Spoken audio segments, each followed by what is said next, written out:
আসসালামু আলাইকুম গাইস, আজকে আমি আপনাদেরকে পুঁইশাক ভাজি করে দেখাবো। এই পুঁইশাকটা আমি নিয়ে এসেছিল আমার শাশুড়ি বাজার থেকে। আমি এভাবে করে কেটে নিয়েছি। এখন এগুলোকে ধুবো।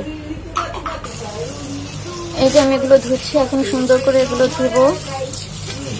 যতক্ষণ পর্যন্ত এগুলোর ময়লা থাকবে ততক্ষণ পর্যন্ত আমি ধুবো। আমি এখন এটাকে সিদ্ধ দিয়ে দিচ্ছি। এই যে কাঁচামরিচ দিয়ে দিয়েছি 3টা। এরপরে একটু আমি পেঁয়াজ দিয়ে দিব, যে পেঁয়াজ কুচি দিয়ে দিলাম। শাকটা ধোয়ার পরে যতটুকু পানি থাকে এটা দিয়ে সিদ্ধ হয়ে যাবে ইনশাল্লাহ। এখন আমি শাকটাকে ঢেকে দিব। একটু লবণ দিব। শাকে বেশি লবণ দিতে হয় না, তাহলে আবার শাকটা বেশি লবণাক্ত হয়ে যায়। একটু লবণ দিয়ে দিচ্ছি, এখন এই যে ঢেকে দিব। এই যে আমার শাক সিদ্ধ করা শেষ। এখন এটাকে আমি এখন শাকটাকে বাগার দিব।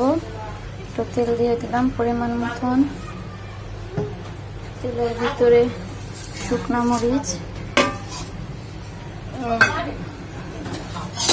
মরিচ দিয়ে বাগার দিলে শাকের বেড়ে যায়।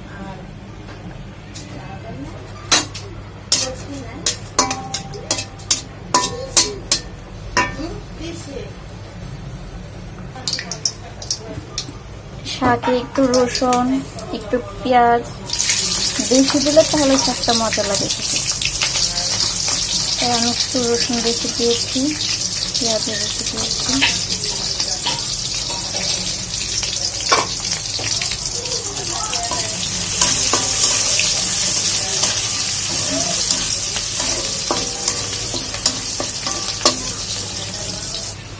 পেঁয়াজটা আমি লাল লাল করে ভেজে নিয়েছি।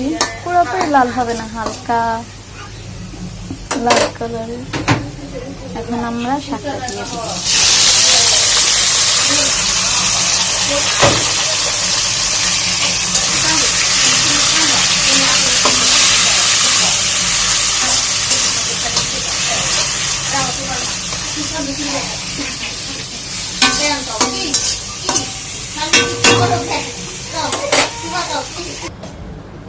এই যে আমার পুঁইশাক ভাজি, মাশাআল্লাহ অনেক মজা হয়েছে, আলহামদুলিল্লাহ। আপনারা এভাবে এনে ভাজি করে খাবেন। আমার রেসিপিটা ফলো করে আপনারা এভাবে ভাজি করে এনে খাবেন, দেখবেন অনেক মজা হয়েছে।